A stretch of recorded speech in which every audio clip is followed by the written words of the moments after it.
नमस्कार विद्यार्थियों, कैसे हो सब। आज बायोलॉजी विषय का अपना एक और नया टॉपिक मानव हृदय का अपन जो टॉपिक पढ़ रहे थे, जिसमें जो अपना मानव रक्त परिसंचरण का भाग था, और रक्त परिसंचरण के इस भाग के अंतर्गत आज पिछले वीडियो में अपन ने पढ़ा था कि मानव हृदय की बाह्य संरचना, और आज अपन पढ़ रहे हैं मानव हृदय की आंतरिक संरचना। देखिए, हृदय की बाह्य संरचना में अपन केवल उसकी जो एक्सटर्नल स्ट्रक्चर थी, कैसा होता है, क्या होता है, कैसा रंग है, कैसी शेप साइज आपको दिखाई देती है, वो बातें पढ़ी थी अपन ने उसके बाह्य संरचना के अंतर्गत। आज अपन मानव हृदय की संरचना पढ़ेंगे आंतरिक, और आंतरिक संरचना के अंतर्गत मैं आपको बताना चाहता हूं, और आज का अपने हेडिंग रहेगी मानव हृदय की आंतरिक संरचना। काफी इंपॉर्टेंट टॉपिक रहेगा आज का। वैसे अपन शुरू से ही देख रहे हैं कि आप पिछली कक्षाओं में पढ़ करके आए हो कि मनुष्य का जो हृदय होता है वो 4 कोष्ठीय हृदय होता है, और आपको 4 कोष्ठ इसमें दिखाई भी दे रहे हैं। एक कोष्ठ ये है, एक कोष्ठ ये है, एक कोष्ठ ये और एक कोष्ठ ये, टोटल 4 कोष्ठ दिखाई दे रहे हैं। टोटल इसमें 4 चेंबर आपको दिखाई दे रहे हैं। जब भी अपन बात करते हैं मानव हृदय की, तो 2-3 ऐसी बेसिक पॉइंट्स हैं इसके जो अपन को ध्यान में रखने होने चाहिए। सबसे पहली बात तो ये है कि मानव हृदय वो एक प्रकार का पेशी जनित हृदय है। कौन सा हृदय है? पेशी जनित हृदय है मानव का हृदय। कौन सा हृदय है? पेशी जनित है। मतलब पेशी जनित कैसे? अधिकांश जो भाग है इसका, मैक्सिमम, वो पेशियों से ही निर्मित है। मतलब पेशी जनित है, इसका मतलब पेशियों से निर्मित है, इतना ध्यान रखना आप। अभी एक बात मैं आपको बता दूं कि मनुष्य में एक चीज और ध्यान रखना, हृदय में, मानव हृदय 4 कोष्ठीय होता है। अब देखिए, नेक्स्ट बात मैं आपको ये बताना चाहता हूं कि 4 चेंबर ये हो गए, और हृदय कैसा हुआ? पेशी जनित हुआ कि नहीं हुआ? लेकिन एक बात सबसे इंपॉर्टेंट ध्यान रखनी है कि पेशी जनित हृदय है, तो जब अपन इसकी सेक्शन काटते हैं मानव हृदय की, तो अपन को 3 इसकी संरचनाएं, 3 परत ये दिखाई देता है। कितनी लेयर होती है इसकी? 3 परत होती हैं। एक लेयर होती है वो सबसे बाहर की ओर होती है, एक बीच में होती है, और एक कहाँ होती है? अंदर ही अंदर होती है। जैसा मैंने आपको बताया था कि हृदय की जब अपन ने बाह्य संरचना पढ़ी थी, तो उसमें मैंने तीनों लेयर के बारे में आपको बताया था कि किन किन तंतुओं की बनी हुई होती हैं, किन किन टिश्यूज की बनी हुई होती हैं। तो यहाँ मैं आपको बता रहा हूँ कि तीनों जो लेयर है, इसमें बाहर की जो लेयर होती है, बाहर की जो लेयर होती है, वो होती है, कौन सा स्तर होता है इसका? बाह्य स्तर होता है। कौन सा स्तर होता है? बाह्य स्तर होता है। और एक मिड में होता है, उसको अपन क्या बोल देते हैं? मध्य स्तर बोल देते हैं। और भीतर का होता है, उसको अपन क्या बोल देते हैं? अंतः स्तर बोल देते हैं। थोड़ा सा इनका इंग्लिश का वर्जन सबसे ज्यादा ध्यान में रखना है कि इसको इंग्लिश में क्या बोलते हैं अपन, क्योंकि एग्जाम में अमूमन इंग्लिश वाला टॉपिक ज्यादातर आ जाता है लिखा हुआ। बाह्य स्तर इसको अपन बोलते हैं एपिकार्डियम। क्या कहते हैं अपन इसको? एपिकार्डियम कहते हैं। और मध्य को क्या बोल देते हैं अपन? मायोकार्डियम।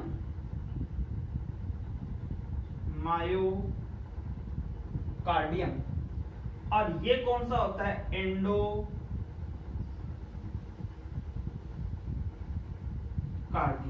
तो ये जो 3 प्रमुख स्तर होते हैं हृदय की, जब अपना क्षितिज की सेक्शन काटते हैं, तो अपन को टोटल 3 लेयर दिखाई देती हैं। 3 लेयर में एक बाहर की लेयर होती है वो एपोकार्डियम है, मध्य की होती है वो मायोकार्डियम है, और अंदर की होती है उसी को अपन क्या कह देते हैं? एंडोकार्डियम कहते हैं। यहां मैंने एक बात लिखी है पेशी जनित। और जब अपन ने हृदय की बाह्य संरचना पढ़ी थी तब बात आई थी कि ये जो स्तर होता है कौन सा, मध्य स्तर। ये तो मैंने आपको बता दिया था कि भाई एक प्रकार का तंतुकीय स्तर होता है, ये बता दिया था कि भाई एपिथेलियम ऊतकों से बना हुआ स्तर होता है। और मध्य स्तर को मैंने आपको बताया था कि ये किससे निर्मित होता है, पेशियों से निर्मित होता है। किससे निर्मित होता है, पेशियों से निर्मित होता है।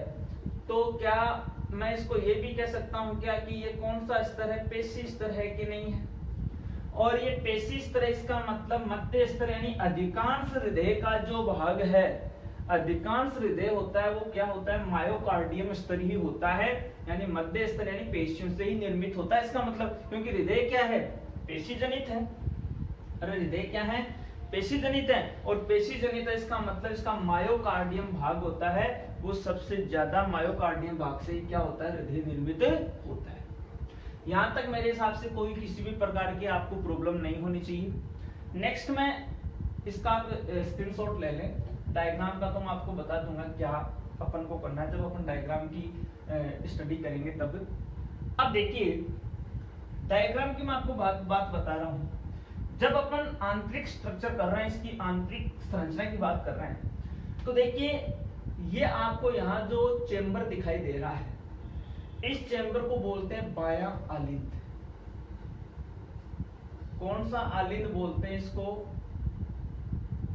बायां आलिंद बोलते हैं। और ये बायां आलिंद है, तो बायां आलिंद के ठीक नीचे का जो चेंबर है, ये चेंबर आपको दिखाई दे रहा है, इसको अपन बोल देते हैं दायां या बायां। बायां, दायां कैसे हो गया, क्या बोलेंगे, बायां नीले। तो आलिंद के नीचे क्या होगा, नीले होगा कि नहीं होगा। ठीक इसके अपोजिट जब अपन पार्ट की बात करेंगे तो ये जो इसका चेंबर हो जाएगा, ये कहलाएगा दायां आलिंद। ये क्या कहलाएगा, दायां आलिंद। और इसके नीचे का ये चेंबर क्या कहलाएगा, दायां नीले। ठीक है, यहां तक कोई किसी भी प्रकार की प्रॉब्लम नहीं है। तो 4 चेंबर आपको दिखाई दे रहे हैं, एक 2 आलिंद है और 2 नीले हैं। देखिए अपन बायोलॉजी का टॉपिक है वो 5वीं क्लास से वैसे शुरू कर रहे हैं। 9th क्लास में थोड़ा डीपली स्टडी अपने आ जाती है। मानव का हृदय 4 कोष्ठी, इसका मतलब इसके पहले कुछ ऐसे जीव हैं जिनका हृदय 3 कोष्ठी भी आपने पढ़ा है, कुछ ऐसे जीव हैं जिनका हृदय 2 कोष्ठी भी है। जैसे आपने क्लास पढ़ी होगी पिशीज। पिशीज जो वर्ग होता है जिसको अपन बोल देते हैं मछली वर्ग, क्योंकि 11th में एक क्लासिफिकेशन का टॉपिक है मछली वर्ग। हालांकि यदि वहां क्योंकि क्लासिफिकेशन को होता है बायोलॉजी का हो में जूलॉजी का जो क्लासिफिकेशन होता है कोऑर्डिनेट का, नॉन कोऑर्डिनेट्स का, वो अपन को अच्छी तरह से पता होना चाहिए कि क्लासिफिकेशन क्या है। पिशीज वर्ग की अपन बात करते हैं तो पिशीज वर्ग में 2 कोष्ठी हृदय होता है। कितने कोष्ठीय होता है, द्विकोष्ठीय हृदय होता है। मतलब पिशीज वर्ग की अपन को जो कंडीशन दिखाई देती है वो ऐसी कंडीशन दिखाई देती है, एक ही तो उसमें क्या दिखाई देगा, आलिंद दिखाई देगा, एक ही क्या दिखाई देगा, नीले दिखाई देगा। इसमें पिशीज वर्ग में यानी मछली वर्ग में बात कर। मछली वर्ग के बाद अपन बात कर रहे हैं जब आगे की क्लास आ जाती है, रेप्टिलिया क्लास आ जाती है। रेप्टिलिया में जैसे आप एग्जांपल ध्यान रखना, सरीसृप जो रेंग करके चलने वाले हैं, सर्प वगैरह हैं, मगरमच्छ वगैरह हैं, उनमें जो हृदय होता है वो क्या होता है, अपूर्ण होता है। मतलब 3 कोष्ठीय होता है। 3 कोष्ठीय का मतलब क्या हुआ, उसमें आलिंद तो कितने हो गए, 2 हो गए, लेकिन नीले कितना हुआ, 1 ही हुआ। मतलब ये आर्टरीज है, ये भी आर्टरीज है, ये या ओरिकल, सॉरी ये भी ओरिकल्स है, ये भी ओरिकल्स है और ये वेंट्रिकल्स है। मतलब ये आलिंद है दोनों और ये क्या है, नीले है। तो इसका मतलब इस 3 कोष्ठी से फिर क्या हुआ, 4 कोष्ठी हृदय का विकास हुआ। जैसे मेमल्स आगे, अपन आगे स्तनधारी हैं, अपन स्तनधारी, स्तनधारियों में हृदय होता है, उसके 4 कोष्ठ होते हैं। इसके साथ एक कोर्डेट की एक क्लास और होती है, एविज पक्षी वर्ग, उसमें भी हृदय कितना होता है, 4 चेंबर ही होते हैं, 4 कोष्ठी होते हैं। हाँ, एक चीज ध्यान रखना, ये जो क्लास है रेप्टाइल्स, जो सरीसृप है रेंग करके चलते हैं, छिपकली वगैरह, इन रेप्टाइल्स में जो हृदय होता है वो कितना होता है, 3 कोष्ठीय होता है। लेकिन यहाँ एक अपवाद है। अपवाद कौन सा है? घड़ियाल है ना, घड़ियाल होता है, उसमें जो हृदय होता है वो हृदय कितने कोष्ठीय होता है? 4 कोष्ठीय होता है। ये त्रिकोष्ठीय हृदय का एक क्या है, अपवाद है।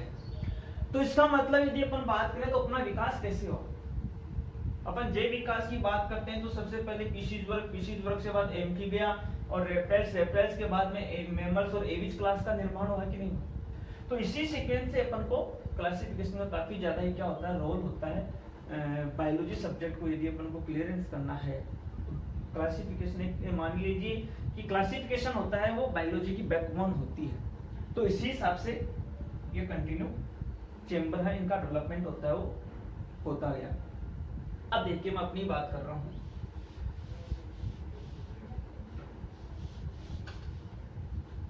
चार चेंबर मैंने आपको बता दिया। अब देखिए यहां आपको जो स्ट्रक्चर दिखाई दे रही है ये कोई ना कोई वाहिका है, धमनी है या सिरा है।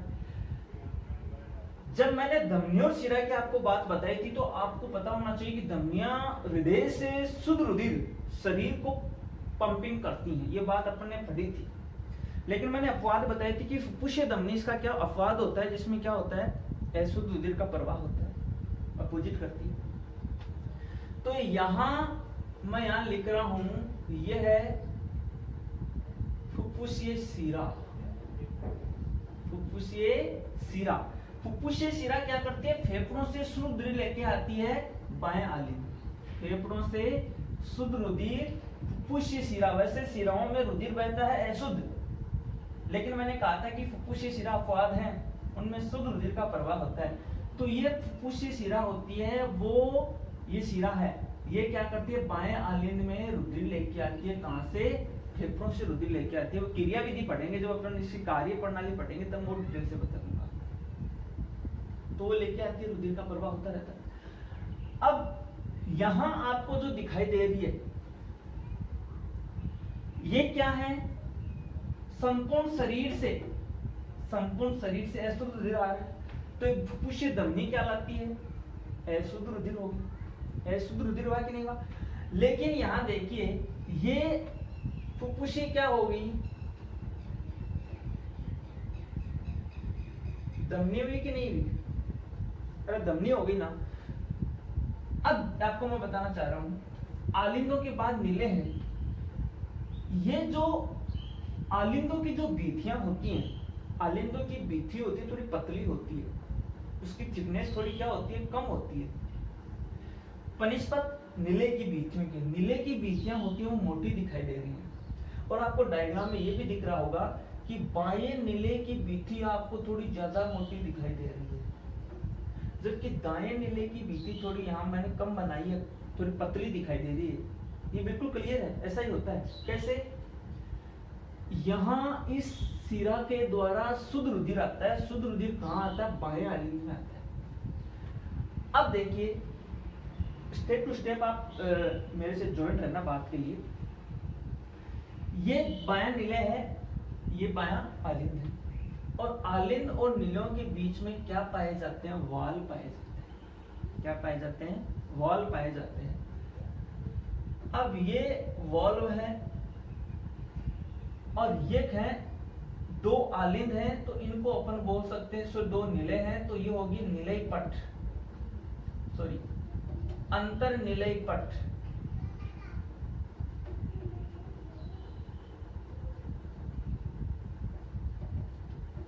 और ये यहाँ पे पट हो जाएंगे, उसको अपन बोल देंगे आलिंदीय पट या अंतर आलिंदीय पट। अंतर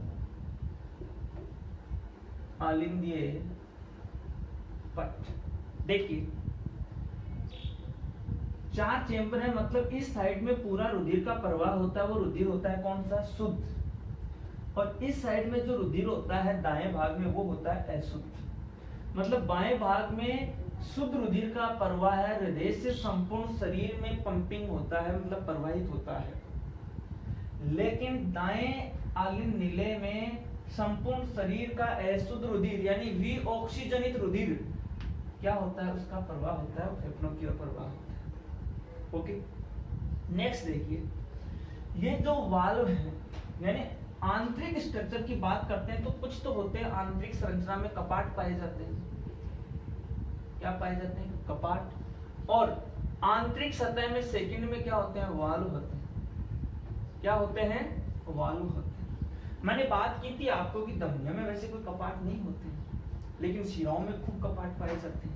महाधमनी की बात की थी कि महाधमनी में कपाट होता है, अंतर पढ़ाया था तो बताया था मैंने आपको। देखिए यहां आपको दिखाई दे रहा है ये वाल्व है, ये भी वाल्व है कि आलिंद और निलयों के बीच में ये क्या पाया जाता है? पट पाया जाता है। ये निलय पट है, ये आलिंदीय पट है। ये क्या करते हैं? शुद्ध और अशुद्ध रुधिर मिल ना जाए, शुद्ध अलग रहे अशुद्ध अलग रहे, ऐसे वे कि नहीं वे, ये शुद्ध का हो गया, ये अशुद्ध का हो गया, बीच में क्या हो गया? पट हुआ कि नहीं हुआ?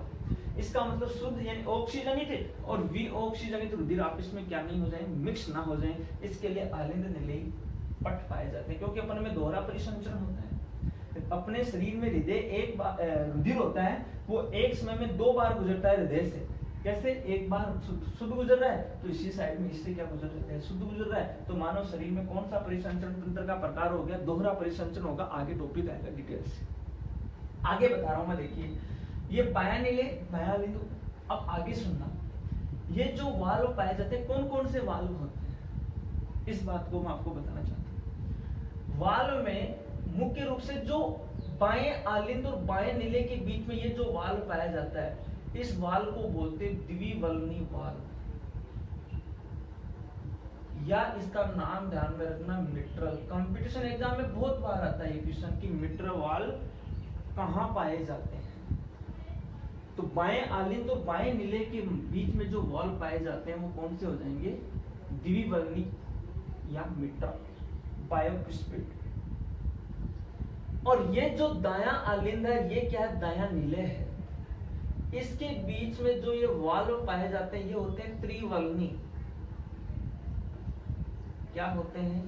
त्रिवर्णी वाल्व होते हैं।